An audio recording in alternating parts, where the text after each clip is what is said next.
各位网友，大家好，今天是2021年5月23号，星期日，欢迎大家参加王健每日观察直播1的节目。我们今天的题目是中共20大的政局，习近平的去留和政治局组成。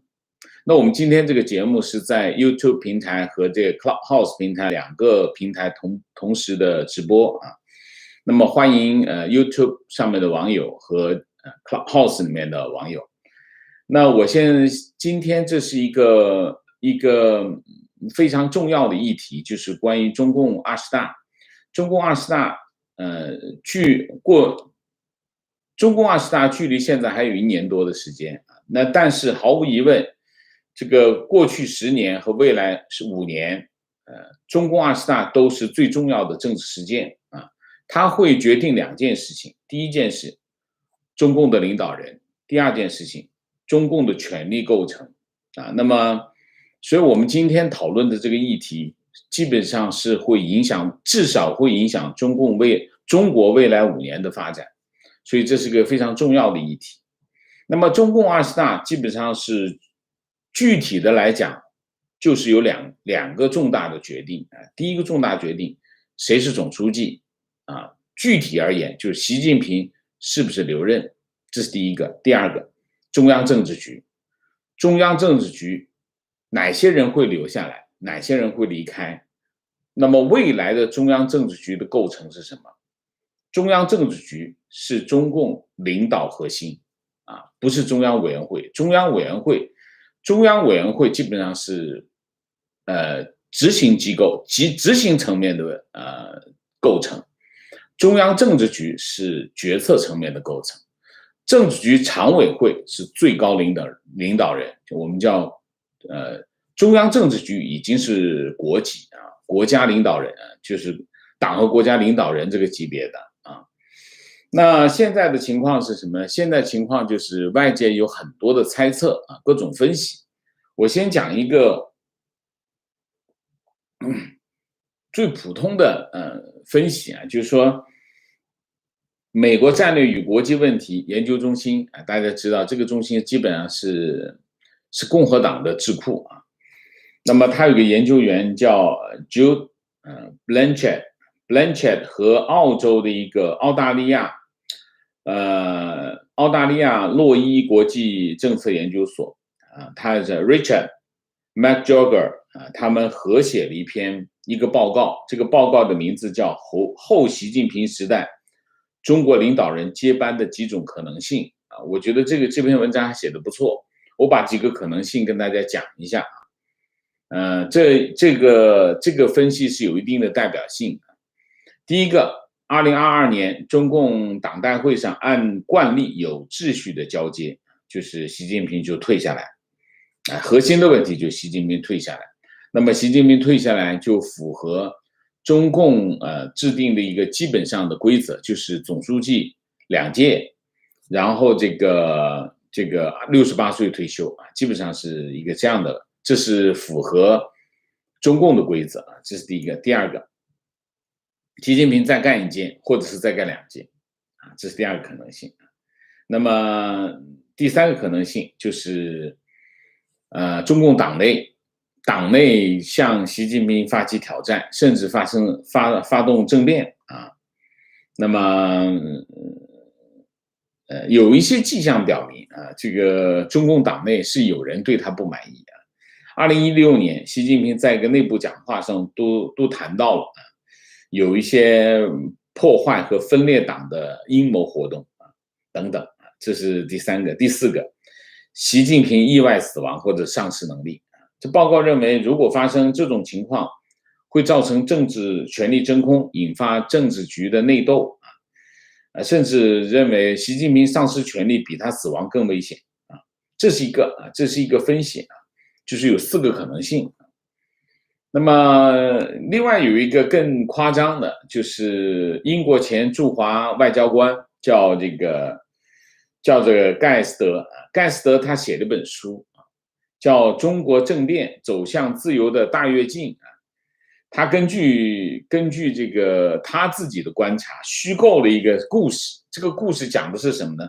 讲的是王岐山和李克强还有汪洋联手策动一个政变，推翻了习近平啊，那么启动了这个民主转型的故事啊，这个故事真是一个故事。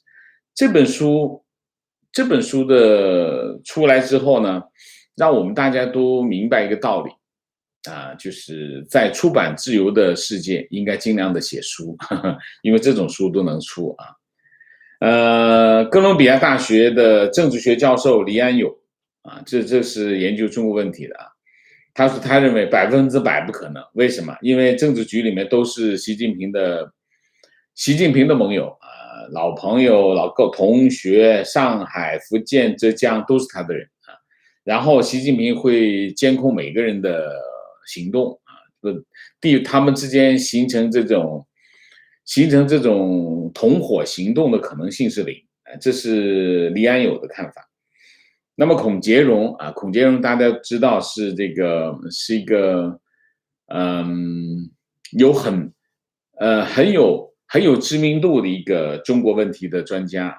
那么纽约大学的，年纪也很大。他认为，他说习近平面临最大的危险不是党内精英的挑战或者是政变，他认为他唯一可能性就是铤而走险的外交政策啊，特别是台湾问题啊。就他的看法跟我跟他有点像啊，就是说习近平丧失他的政权，或者是中共丧失他的政权，可能性最大的是武统台湾啊。这个我跟他有点，我同意他的观点啊。他是这么说，他说，孔杰荣认为，原则上他前面有一条明确的路，只要他能活着，长点心眼儿，那可能他会再干20年。这是孔杰荣的看法啊。我的看法是这样，中共在人事的安排上面基本上不会不做安排，就是说你看到的结果都是之前若干时间以前做出的安排，他不会不准备。也就是说什么呢？也就是说，如果习近平要退，应该现在已经有人安排好了，现在已经有人在政治局常委这个级别上已经在那儿待着了。如果没有人待在那儿，意味着什么？意味着他准备不退，或者是他已经他不退这件事情已经被接受。所以呢，这是第一个，这是中共的政治传统啊，这是第一个。当然打仗的时候又不一样啊，就是说特殊情况是例外啊，现在并不是一个特殊情况，这是第一个。第二个，你看过去1-2年我们远都不说，过去1-2年时间，你看习近平的表现和他的动作，他表明的意愿是什么？不想退啊，他想再干啊。那么以现有的政局来看，我们看不出来有谁能够阻止他，所以，习近平继续再干一届的这个，应该是至少再干一届的这个可能性是大概率的事件。那么当然这里面存在一些变数啊，我得给自己留一条后路啊。变数有几个，我认为第一个变数就是台湾问题啊，台湾问题是个变数啊。第二个就是经济状况，经济状况其实现在的危机是很大的，而且所谓的风险在哪里？所谓的风险并不是中国作为第2大经济体，它一夜之间就崩溃了，不是这个，而是一些特定的事件引发的风潮。这种风潮，因为大家知道，中国经济其实是相当脆弱的，它有很多领域，它受到很多外界的影响，外界因素的影响。我举一个例子，你比如说现在的这个原材料价格的涨价的问题，原材料价格涨价对中国影响很大，影响有多大？影响大到什么程度？影响大到就是有很多工厂要关门。那你想一下，理论上来说，一般的情况呢，原材料涨价，那市场的价格就上涨，通货膨胀，然后人民银行或者是中央银行开始收紧信贷，那么经济稍微的往下走，需求开始减少，这个原材料价格也下降。正常的波动是一个这样的波动，正常经济形态是这样的，但是中国这个形态走不通，走不通的情况是什么？走不通的情况是它传导不下去，它这个经济结果传导不下去，传导不下去的结果就是它的终端的价格涨不起来，因为需求太脆弱，所以中国的经济结构是很脆弱的。那它怎么办？但是很多就出现很多工厂就停工，停工时间一长就倒闭，这就是所谓经济。大家中共经常吹嘘中国经济的韧性啊，你记住，他只要吹嘘哪样东西，哪样东西就是反着的，所以中国经济状况是有可能。还有对外形势，中美交恶，中美交恶，中国和西方关系翻脸，这件事情已经势不可挡，而且已经形成一个某种程度的这种叫什么？这种某种程度上的这个局面了啊，这个局面已经形成了。中国跟欧盟的关系已经翻了，中国跟美国的关系已经翻了。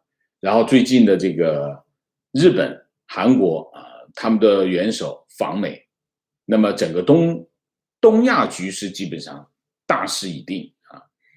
那中国的对外形势恶化到什么程度啊？那么会对习近平是有影响啊。另外还有一个就是社会稳定。现在这个中国的社会就像一个高压锅啊，压力非常的大，里面的这个气压非常，中共也强力控制，保持非常强大的压力。但是这种强大的压力有反作用，就是当它出现一些他没有看到或者没有控制的部分的时候，它可能在一些地方出现一个连锁反应。所以台湾问题、经济状况、对外形势和社会稳定都是变数啊，这是习近平关于最高这一层。那么中国的权力机构就是说基本上分两层，一个是最高领导人，一个是政治局。政治局反映的是什么？政治局其实反映的是集体领导，就是政治局反映的是邓小平建立的一个基本的政治架构，这个政治架构就是集体领导，以防止出现毛泽东那个时候的个人崇拜对中共党的这种影响。那么集体领导又分两个层次，一个层次叫政治局常委，一个层次叫政治局委员。政治局常委就7个人，政治局委员是25个人，这人数基本上稳定，中间有变化。原来政治局常委是5个人，后来增加到7个人啊，但是基本上稳定。那么7个人大家知道啊，这些构成是基本上是稳定啊。那么25个人，政治局由25个人构成，那么一般来说都会在党代会的第1次中全会上揭晓。党代会就是20大，20大就是党代会，党代会20大一结束啊，就是通常一结束马上开一次中全会，中全会出来政局委员啊，政局委员啊，政治局就会在第1次中全会上公布。那么这里面有几点，根据中共的政治传统，那么这些人事关系、这些布局其实是有什么呢？其实是有章可循，也是有可分析的啊。有几个方面是可以分析。第一个，地方人事调整。一般来说，一般一些地方的重大人事调整，通常是省委书记或者是直辖市的市委书记啊。那么在1年在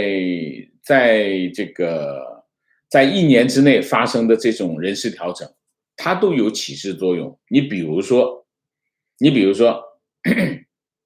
湖北省委书记李鸿忠和贵州省委书记陈敏尔在19大的前1年之内转岗，一个转岗去天津当书记，一个转岗去重庆当书记，然后这2个人呢，最终成为19届这个政局委员。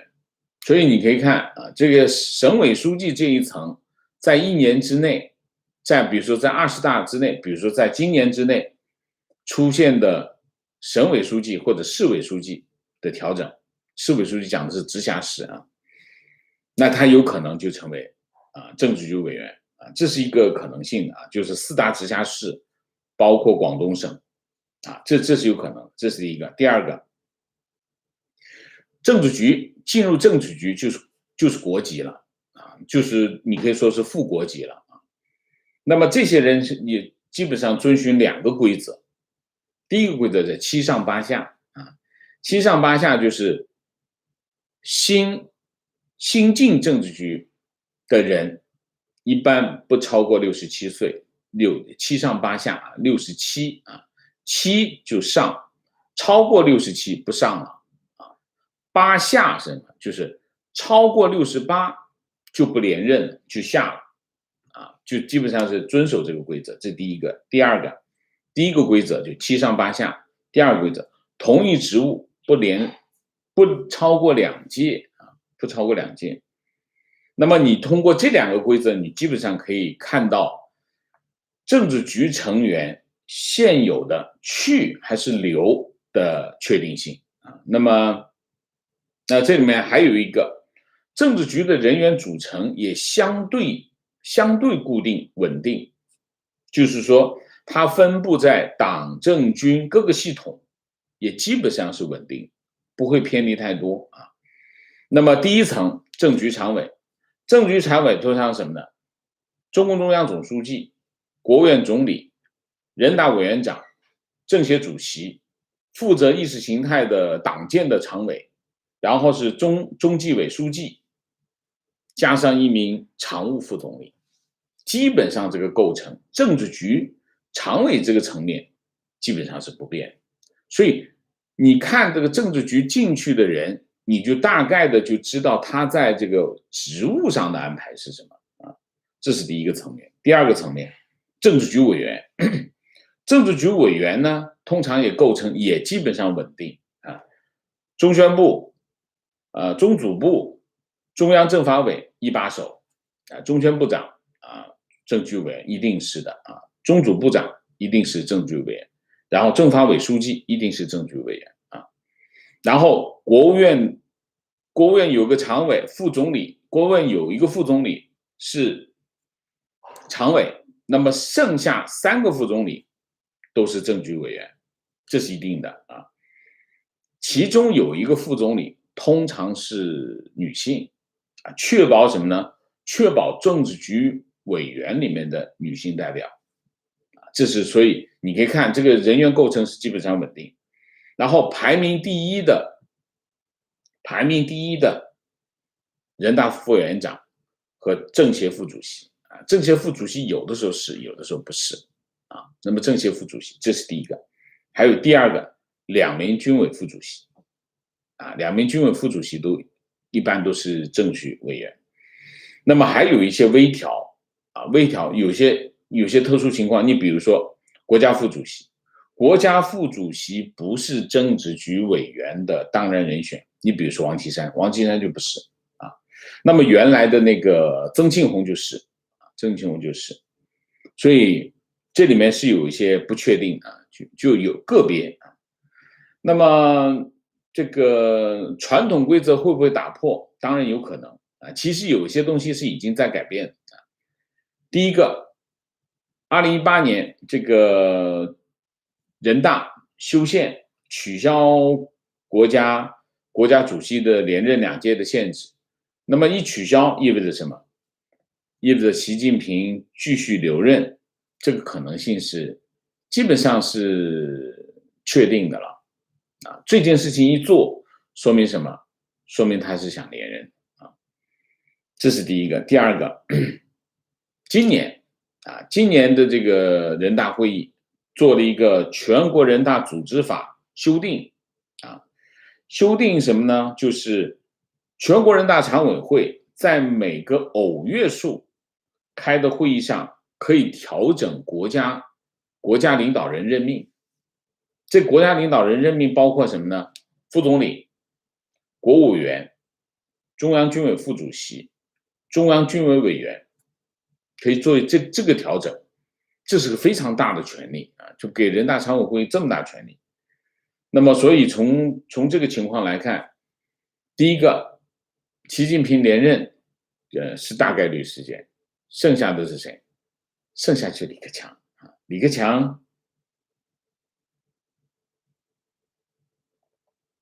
强有2个问题，第一个问题，年龄有没有过？年龄没过。李克强55年出生啊，那么没有过线，但是他已经做了2任副总理。那么按照以往的惯例，你比如说像李鹏做了2任副总理之后，他接下来做什么？人大委员长，这是这个江和李的妥协。那最后让他继续做这个人大委员长，那又做了1届人大委员长。李克强会不会这么安排？可能性很小。为什么？当然这里面有一个问题是什么？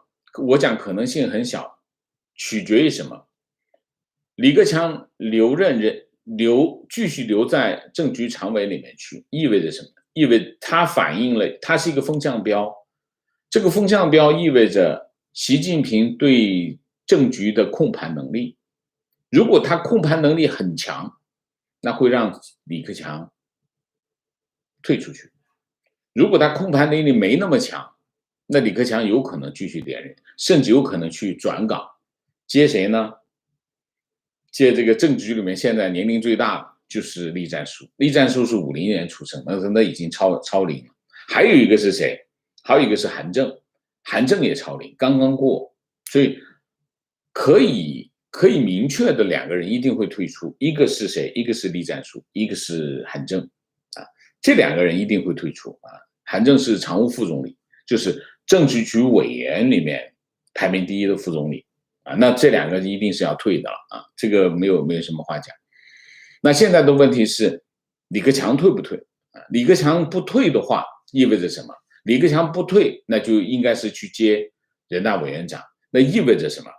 意味着李克强成为习近平非常重要的一个牵制啊。那么这里面还剩下的是谁？剩下的没有超龄的王沪宁55年，赵乐际啊，赵乐际是57年，汪洋也是55年，都没到龄啊，都没到，理论上可以留下啊，理论上可以留下。那么现在就是未来的政治局的版本有2个，一个就是李克强，就是习近平不能够完全控盘的版本，一个版本是习近平全控盘的版本，一个版本是习近平中共总书记，然后国家主席继续干1届，至少要干1届，甚至有可能干2届啊，这第一个。第二个，李克强政局常委继续留，然后人大委员长啊，然后是汪洋留，赵乐际留，然后王沪宁留，进来谁呢？进来最大的可能性是胡春华啊，胡春华有可能去接李克强的这个总理的岗位。现在的说法最热门的是这个说法。那么另外一个位置就是谁呢？就是陈敏尔跟李强。陈敏尔是重庆市委书记，李强是上海市委书记，这2个人的其中一个。这是第一个版本，就是习近平无法全面控盘的版本。那么习近平全面控盘的版本是什么呢？习近平、赵乐际、胡春华、王沪宁，然后陈敏尔跟李强都进，再加一个习近平的大内总管丁薛祥，就是中办主任。一般来说，中办主任不进常委，很少啊。这2个版本基本上反映了什么呢？反映了习近平的权力的大小啊。这是一个啊，这是政治局委员这一级。那么剩下政局常委呢有7个，剩下18个政治局委员。政治局委员要退的呢，其实有9个，就是有剩下的一半的政治局委员要退，包括谁呢？许其亮，军委副主席，王晨，人大副委员长，刘鹤副总理啊，就是最近老说他儿子的事情啊，其实跟他儿子没有关，他退不退跟他儿子关系不大啊。然后是孙春兰副总理，女性，杨洁篪是外办主任，陈希中组部长，陈希才是外界经常讲刘鹤是习近平的同学，说他是中学同学，这不对。刘鹤是101中学，习近平是81中学，他们不挨着，他们不是同学啊。陈希才是习近平同学，陈希是习近平的清华同学，同班同学啊。然后是杨晓渡，张又侠也是军委副主席，郭声琨，总共9个人，是时间到得下的。大体上就这样，我先做一个话题的准备啊，然后就我们下面就进入这个互动啊。进入互动之后，请大家不要聊天，4个情况、问题、观点、情绪，好吗？那么我们就按照Amy， 我就先把这个 YouTube 上面平台的下面的问题和这个观点说一下，然后就请这个现场的网友发言，好吗 ，Amy？ 好。提问：刘鹤的儿子事情曝光，中共是否在内部真的存在人事卡位？是否说明中共内部的争夺还存在，并不是习的一个人独裁？刘鹤儿子的事情曝光，第一个，你看曝光的这件事情来看，刘天然他并没有违规，他是把的股份卖掉，然后退出那个公司的岗位。所以理论上来说，他是没有。虽然这个《金融时报》认为他不在这个岗位上，仍然在做这个岗位上的事情，但是查无实据。所以从这个角度来说，就算是《金融时报》的那个报道有影响，但是理论上来说，对刘鹤没有太大影响，这是第一个。第二个，刘鹤就算没有这件事情，他也是要退的啊。这个所以。你可以把它理解成为记者比较勤奋发现的这件事情，可以这么理解。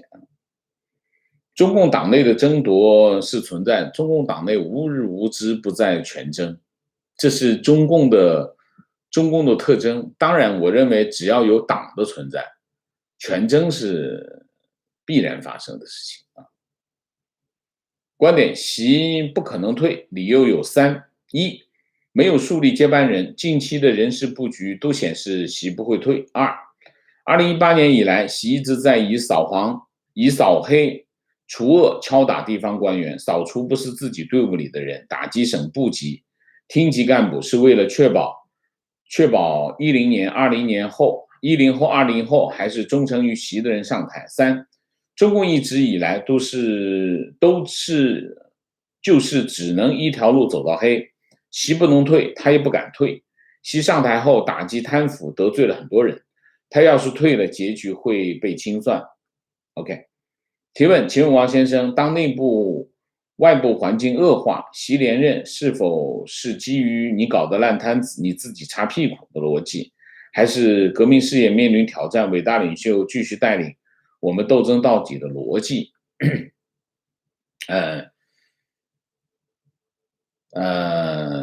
基本上是这样啊，就是说，对，我们在看啊，中共的政治逻辑其实有2个核心啊，中共的政治逻辑，第一个核心就是保住中共的权力，就是所谓的加强党的领导，这是中共的政治逻辑啊，就是说你在任何的行为，你在党内要得到支持，只有一个理由是可以得到党内支持，就是你能够加强党的领导，或者是把这说直白了，就是能够巩固中共的权力，这是第一个逻辑。第二个逻辑，你所有的安排要在话语上说得过去，能够和加强党的领导联系起来，只要你能够联系起来，你逻辑上就是通的。所以在这个问题上，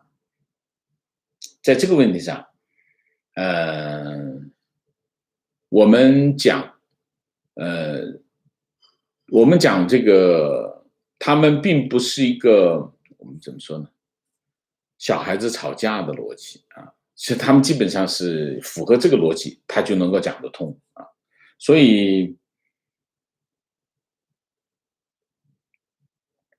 我们在理解中共，你比如说习近平，假如我不知道不一定是真的，我们假设习近平在说服党内的同志接受他继续连任的这种理由的话，这背后的政治逻辑理论上应该是什么样的说法？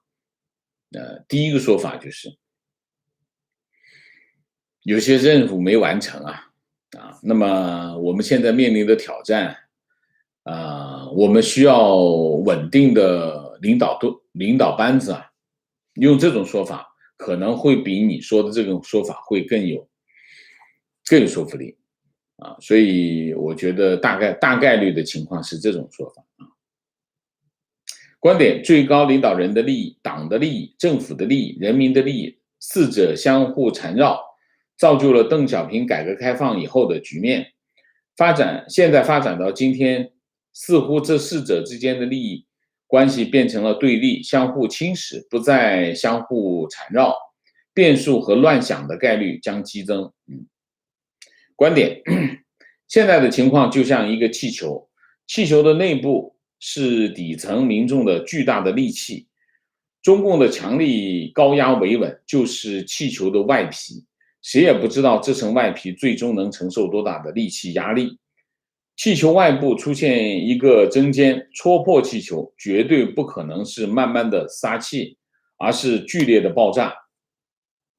台海、南海、藏南、文革2.0等等，都可能是针尖。OK。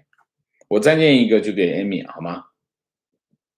观点：20大各方面的压力会前所未有的大，内外部压力大概率迫使 CCP 做出更激进的策略和措施，由此可能产生意料之外的政局变化、失控或者集权。OK，Amy 交给你。好的，那我们还像平常一样，就是正常的按麦序走，一个人发言1分钟。那王老师，您今天这个话题就是相对的比较学术那等于说大家在提问的时候，是不是可以就是这个话题延伸的什么政治经济都没关系都没关系展开了讲。就是说尤其投资可以。OK， 好，行。那我们好心的麦序上有Sick 你在吗？对，我觉得王老师说的对中国的这个局势分析的，让我们我觉得蛮佩服。因为我也觉得这个习近平会连任，因为我觉得就是不管他要贯彻之前之后的统一性也好，他在国内反腐可能很多事情。好像我从网络上看他是蛮得人心的，就按他现在来说，那就是可能现在中美对抗期间，他们可能也不便换帅吧。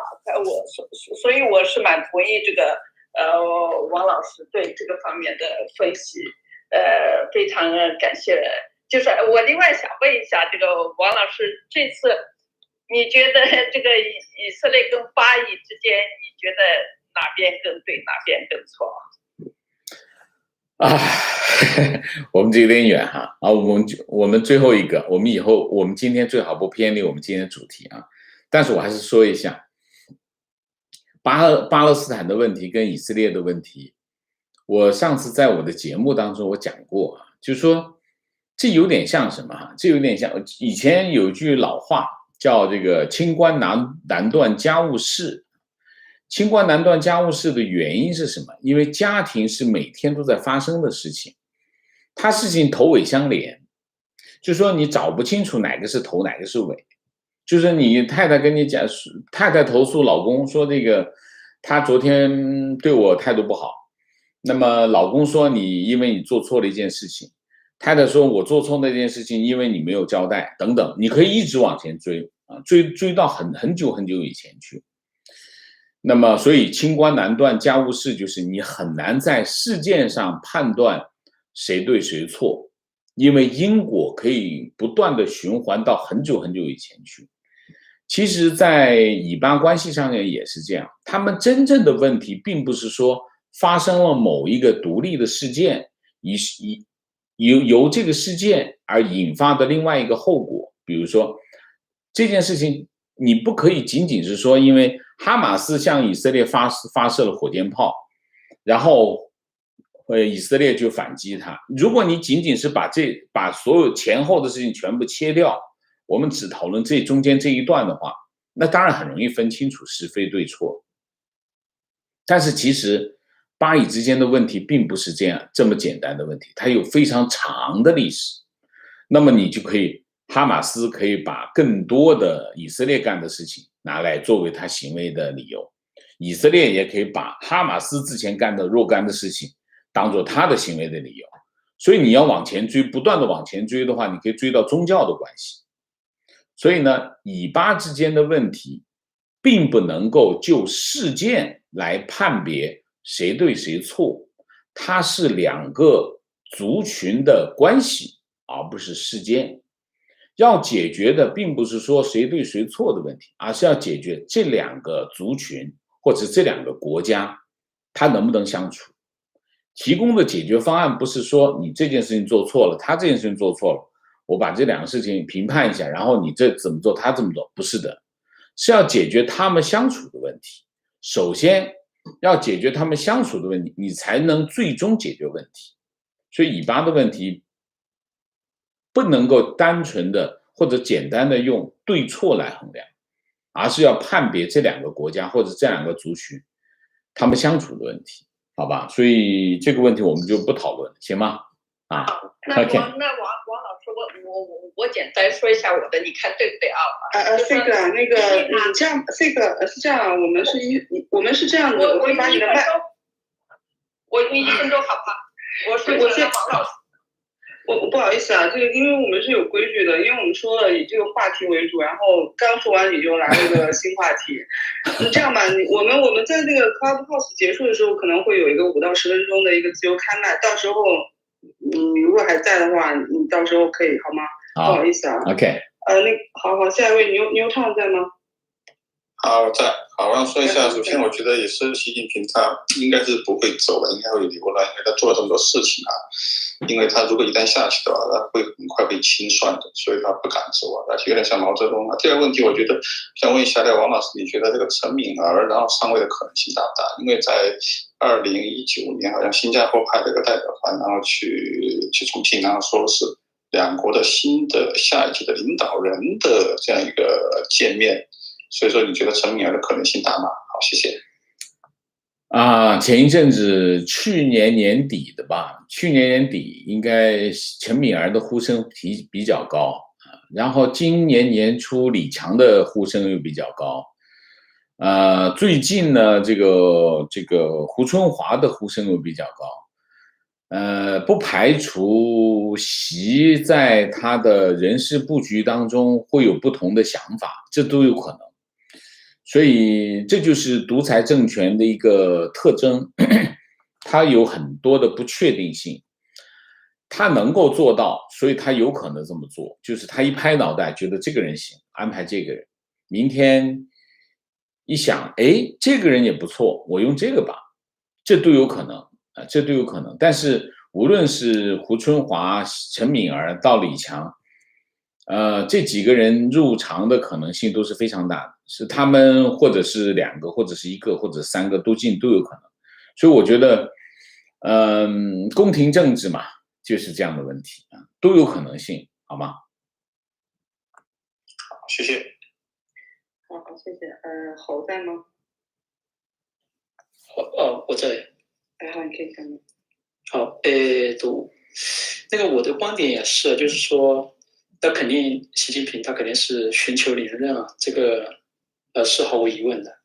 但是呢，他能不能连任这个东西，我觉得其实还是不确定。为什么呢？因为共产党内它还是在激烈的这个斗争当中。有些人有可能表面上是支持习近平，但是实际上阳奉阴违的人是很多的。而且呢，这个事情一旦他连任以后，会出现什么呢？就是说，这个王权的独裁，这个会走向什么？这个整个国家，不只是这个国家，还有他们共产党自己也会走向覆灭。他们应该也认识到这个问题，所以呢，我觉得它是会有一个很角力的一个过程。这是我的观点。好，谢谢。同意，我同意你的观点。好，谢谢。Robert 在吗？在。王老师好，听王老师的节目有一段时间了。我今天上来呢，其他的没有，我就想给大家分享一个就是以前的一个小历史吧然后呢可能对大家对习这个人有个更全面的一个了解。我倒不是说是表扬他或者是贬低他的意思，一点都没有那时候是他还在浙江的时候呢，我们正好有机会，就是很单独，非常就是一个便饭因为中午开会中间的时候，一起开会的时候呢，是一个便饭。那么那时候我很年轻很小，刚刚在那里创业嘛。然后呢，他就说了，就坐到我边上来，跟我说，哎呀，这个小伙子他说在浙江做的怎么样啊？那我说有好的也有不好的。然后呢，他整个吃饭过程他是很快，然后就说了一句话，我觉得印象挺深的。他说想做事情总会有人说你不好，有人说你好，但是呢你就好的人你也不要听得好，坏的人你也不要听得坏，你就说总会不想做事情，那么就没有人说好也不好；想做事情，总是有人说你不好的你就听听就行。就这么一个小小的一个插曲吧，我觉得可能对大家对于习这个人可能有更全面的了解没有表扬也没有贬低的意思谢谢。好，非常谢谢。谢谢。你还记得是哪一年吗？这个事情发生的时候？我记得是2004年或者是2003年的时候。差不多。差不多。你还是个小孩子。好 ，OK， 好，謝謝。那個Jeffrey 在嗎？在。其实我的观点是，就是说，可能在习总的，我只能找到习总就是说，他应该会寻求1届到2届。以后再去找这个他的接班人，因为我感觉他的精力还是比较旺盛。就第一是这个，第二个问题呢，现在的这个他所谓的改革，也不是说他所谓的，他事实上的改革嘛，他已经走到一半了。按照他的理想来说，还有4%到3%左右吧，还没完成。这个他也是他寻求连任的一个缘由。他如果这个事他完成了以后，他应该就自己自然而然会找个接班人，然后他就离开政坛。讲完了吗？讲完了。OK， 好。只有就是说1届到2届的时间了。OK，Amy， 我读一些YouTube 上面的观点好吗？好。我可不可以刚给王老师说一下？首先那个这样吧，我那个就是王老师把那个油管上的解决之后你要遵守规则观点分析完之后给你好吗？观点从中国朝代兴衰的传统历史周期看，去除江泽民、胡锦涛、毛泽东、邓小平、习近平三位代表三代皇帝，虽然从目前的社会氛围看，习的权威越来越大，除非在权威象征上给予打击，比如袁隆平对大饥荒直面批判，消灭饥饿的世界主义等，会削弱习的权威。至少在个人崇拜方面，习对普通民众的精神把控会削弱。而且从历次大灾大难面前都可以看出，习本人并非很会安抚平民百姓，所以明年鹿死谁手未定，但是中国继续独裁是明确的。OK， 观点：当内部没有对手的时候，政治局常委会和委员会都没有人敢发出反对的声音啊。提问，请问王老师，对于香港来说，习的哪个去向是最好？习下台最好。为什么？实际上呢，香港的政策呢，当然，中共一直在想办法，通过各种方法去控制香港。这无论是江泽民时代也好，胡锦涛时代也都是这样。但是江泽民跟胡锦涛的对港政策基本上是稳定，就是基本上还是维持香港现有的城市特征啊，那么不讲政治，然后尽量的维持它国际金融中心的地位，不改变它的社会制度，这是中共一直的对港政策，包括从97回归前还是97回归后的一直政策都是这个。那么习近平改变了这个政策，习近平要把香港变成一个他完全可以控制的一个城市。那如果他要把它变成完全一个可以控制的城市，意味着什么？意味着一国两制就不存在，因为你要控制它。原来是我控制是某种程度的控制，就是港澳工委做一些地下工作，类似这样。那么也忍耐香港做出的一些让他不高兴的事情。那习近平就完全不可接受，所以就变成了一个现在这个局面。如果对香港来说，习的哪个方向对香港之后，就是马上下台。习的一下台，那继任者如果改变习的香港港澳政策，再回到原来的这个胡锦涛、江泽民时代的对港政策的话，那他在香港的很多做法就完全不一样。所以对香港来说，最好的选择就是习近平下台。当然，这个香港人决定不了这事啊。观点感觉习不会退，最多应该是幕后，但所以实质是没退，独裁权力摆个僵尸上去而已。提问，请问王老师，现在的中国，习近平连任、下台或者是被干掉，到底哪个对现在依然生活在国内的人更有利？我支持 CCP 下台，但是在经过深思熟虑之后，实在无法认同海外那些让中国彻底乱掉、经济完蛋的想法。国内的老百姓已经够苦了，我实在是很矛盾。请问国内的人到底该怎么办？乱掉呢是中共的语境啊，中共的语境是什么？中共的语境就是共产党下台，中国就乱掉啊。那么共产党下台，中国会不会乱掉？我不觉得中共下台，中国就会乱掉啊，这不是这样。这是第一个。我们首先把一个基本的前提要搞清楚。第一个，共产党乱掉共产党下台跟中国乱掉没有因果关系，这是第一个。第二个，经济完蛋这件事情，跟共产党下台会不会有因果关系？也没有因果关系啊。所以大家先把这两个清楚搞清楚。那么至于说，习近平下台，哪个对习近平的前途对中国人的这个生活有什么影响？当然，这里面息息相关不同的领导人有不同的政策取向，不同的政策取向会改变不同的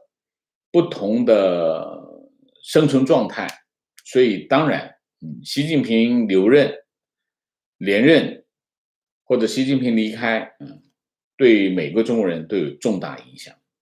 哪个更好一点？相对来说，习近平下台的对中国人的好一点的可能性会更大一点。但是这里面还有一个可能性，具体上来一个比他还混蛋的人，就像当初胡锦涛一样。胡锦涛那个时候很左，非常左，所有人都很讨厌他，因为他和谐维稳。和谐维稳是谁发明的？胡锦涛发明的啊。胡锦涛在推行一些极左的政策，所以大家都很讨厌胡锦涛。所以那个时候习近平上台的时候，很多人是有期望的。所以刚开始的时候，习近平反贪，觉得好像有点不一样，但慢慢的他的东西就出来。所以这里面还有一个风险是什么？就是你可以看从江开始，广东话叫什么？叫一孩不如一孩，广东话就是一届不如一届，一届比一届混蛋。为什么会这样？这就是中共的这个党内政治逻辑的影响，就是你越激进，在党内越容易得到支持，这就是中共党内的一些逻辑。你可以看，就是说江时代，江基本上还好吧，江还可以啊，但是江也搞过很多政治运动啊。然后胡比江要左，习比胡要左，那你保不齐下一个比习还要左，有没有可能？绝对有这种可能性。所以对中国人来说，最好的是 CCP 下台，而不是换一个领导人。换个领导人什么风险都有，是这样，好吧 ？OK，Amy 到你。好，这个 Z 在吗 ？Z 在。好，你可以开麦。嘿，王老师好。我想问一个跟今天可能话题没有相关的问题。就是我一直在看，就是中国的这个消费其实并不是很强，就是包括我们的消费只占 GDP 的30%。但为什么我们每次就是说，就是国家都能拿出来有力的证据证明这个，我们的消费很强啊？就比如说我们的这个豪华轿车消费量是全世界第一，然后我们的这个普通民用轿车消费量也是全球第一。然后我就觉得特别的不解，明明是你的，就是你看你的消费占 GDP 的30%，然后你的美国的消费呢占 GDP 的70%，然后中国的 GDP 又是美国的70%。其实理论上来说，中国的消费只有美国消费的大概就只有20%几。那为什么就感觉中国的消费很强呢？我问错了。好，我答你，我就最后一个啊，就是我们这不讨论其他的问题，好吗？好的，抱歉啊。第一个，中国的消费很强，当然中国的消费很强，其实你要集中在2个层面来看。第一个层面就是我们终端消费来看啊，终端消费，当然中国是世界上第2大经济体，中国的贫富差距很大。那么你可以看到，这像一些所谓的豪华轿车的消费，是的，中国是世界上人口最多的国家，目前为止还是这个。那么中国是世界上第2大经济体，那么在中国的金字塔顶端的这些消费人群，他们的消费能力仍然非常的强，所以在中国的这个奢侈品，包括豪华汽车的消费比较高，这一点都不奇怪。这并不能代表中国的消费能力很强，这是第一个。第二个，这里面还有一些误导的因素啊。什么误导的因素？就是你在美国，你买辆车就是代步工具，对吧？那么但是中国不是，中国你买辆车它不是代步工具，它不是你的一个日常消费品，不是的。中国的很多的汽车，豪华汽车大部分是什么？除了那些很有钱的那些人以外，大部分是什么？生产工具。所以中国的豪华汽车跟美国的豪华汽车消费完全不是同一个概念。美国人是拿到来当套生活工具用，他代步工具用。中国人是把豪华汽车当做他的一个生产工具使用，这是两个不同的层面啊。所以你比如说中国人穿件名牌干什么？他跟美国人穿件名牌不一样。你在美国背一个名包，他也就这么背着了，你不会怎么样。但是中国不是，中国是个身份的象征，奢侈品是个身份象征。奢侈品为什么在中国卖的比在其他国家贵？因为它除了消费品以外，除了奢侈消费品以外，它有一个其他的地方没有的功能，就是标签功能。我背一个这个包，我就让别人觉得我是某一个社会阶层的人。当你的消费品具有这种功能的时候，它就已经超出了消费的范畴，它变成了一个什么？它变成了一个社群的分割器，所以它的功能和其他的功能是不一样的。所以在这个消费层面来说，它不完全具备，不完全用消费品来理解它啊。所以中国把这种奢侈品变成了一些其他的功能，所以我们不能用这个来衡量中国的消费能力。还有一些，你比如说中国人的游客消费能力特别强，去海外买很多很多的东西，那是不是意味着中国人没钱，很有钱？不是这样。你想想看，那些人可能攒了3-5年的钱，他平时没什么消费，因为中国商业不发达，那最后他跑到国外去旅行，一口气把它全买了，这不一样的，它跟我们日常所谓的消费是不同的。所以中国的这种消费形态，如果你用普通的市场经济的分析模式去分析的话，它并不符合这个分析的框架。所以你用总的消费额，你一看就这，你说中国有占 GDP 30%，其实是不到的，是没有30%那么高啊。原因是什么？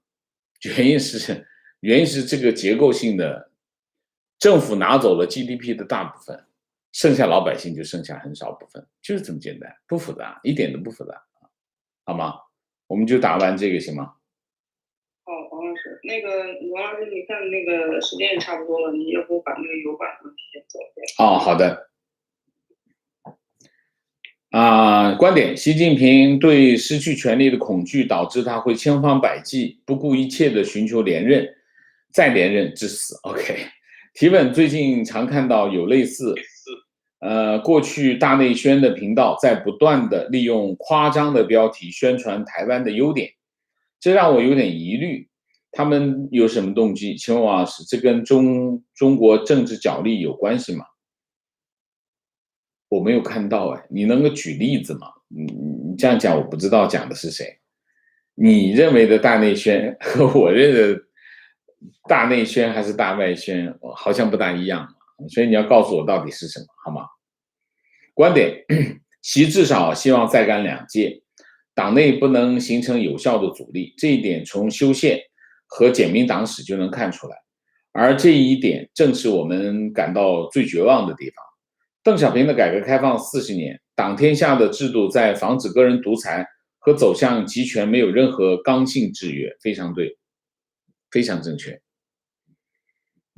中共的政治逻辑和它的政治形态其实决定了什么呢？决定了他没有办法阻止独裁。为什么？因为他没有形成有效的制约的机制。阻止党内独裁，我们不说其他的，党内独裁的唯一的办法是什么？党内民主。你只有建立党内的民主制度，你才能有效的制止党内的独裁。那么如果你不能这个邓小平没有建立党内民主，江泽民也没建立党内民主，所以中共是没有党内民主，没有党内民主就一定会走向独裁。为什么？因为任何一个总书记都会想办法扩大他的权力。那江泽民背后有邓小平控制，邓小平其实不到后期他控制就少了，所以江泽民到后来权力越来越大，就是这样。那胡锦涛是因为江泽民在他背后控制他，其实胡锦涛他没有办法，他生活在江泽民的阴影之下。那习近平不同，习近平利用他们之间的矛盾，把他的权力扩大到他江也好，胡也好，影响不了他的时候，他就会走向党内独裁。所以其实中国历史上一直都是这样，一直都是什么呢？一直都是皇权跟政权之间的交战，最后一直都是皇帝赢。一直都是皇帝，皇帝不断的派他的家臣去政府里面当老大，就是这个道理。所以，我认为中共没有办法，所谓的集体领导制度，它只是它更多的还是一个党内共识，而不是制度性的安排。这个制度性的安排没有出现，一定是最终会导致。你要么呢就是互相制衡，就像江制衡这个胡锦涛一样，胡锦涛没办法制衡习近平，那习近平就做大。那么习近平如果他想干下去，真的没有人能够阻止他，真的是这样。提问是否可以认为今天的问题由胡锦涛造成，撂挑子导致隔代指定规则失败，不是胡锦涛造成。是胡锦涛控制不了这个局面的。观点：200斤不换肩，应该是习作为红二代五谷不食，或者是有明显认知偏差的典型特征。他的一系列不合常理的动作，比如对香港动手，其实应该是这种认知偏差的反应。非常对，我也是这么认为。观点：绝不认同中共倒台，中国会乱掉，因为根本没有事实作为依据。前面有好一些共产党国家倒台先例摆在那里，为什么不去参考一下？对啊，捷克共产党倒台，捷克乱掉了没有啊？对吧？这个苏联倒台，俄罗斯乱掉了吗？没有啊，对吧？也是个大国是吧？比你还大呢啊！观点：独裁制度没救，千万不要抱有希望，你永远无法盼到明君。是的，永远盼来的都是那个昏君。观点：习不会退，除非身体原因。CCP 的本质是一样的，改良派完全没有空间，没有改良派，都是独裁派。中共党内只有2派，第一派当权派，第二派靠边派，就这2派啊，没有别的派啊。什么改革不改革？上去了，他想干啥都是改革。你没上去，你就听着啊，支持就对了，你不支持就滚蛋，就是这样。观点：习一定会连任。18年的修宪，他已经没有退路了，他不可能为他人做嫁衣。终身制的魔咒已经打开，习没有为自己铺好后路之前，不会交出权力。还有，现在的追随者也不会让他选择明年退下来。提问：习修宪是否是一步臭棋？明明可以选择像江泽民那样，继续拿着中央军委主席扶持傀儡，为什么要修宪？坐的那个位置多爽，对吧？做太上皇有可能被关起来的啊！你碰到唐太宗，你就不被软禁了嘛？所以，你想想，还是不做唐太宗，直接自己做唐太宗不是更好？所以，不一定，你看你从哪个角度说了。观点：像我们这么普通的人，能看明白习水平低、能力差。相信中共高官也不乏对习作为嗤之以鼻的人，想干掉他的人大有人在，习的余生在狱中度过的概率也是有的。OK， 情况非常同意王老师说官场的政治逻辑，在陕西西安局级单位下属的各个单位的领导，选择的并不是都有能力的，是有知识的，而是这个队伍，而是谁最忠心，简直是乌烟瘴气。当然，在市级单位里，面子上还是要求学历等因素。好，明谢，魏唐谢谢，刘燕谢谢 ，Jessie 蔡谢谢，果喷水谢谢 ，TT 谢谢 ，J 长谢谢，米卡卡谢谢 ，Thora 和谢谢 ，Iron 自由雕塑公园 CA 谢谢 ，Iron 关谢谢。好，我们 YouTube 这边就先到这里，我们下面 Clubhouse 会继续，好吗？那么，请 YouTube 的网友我们下个节目再见，谢谢。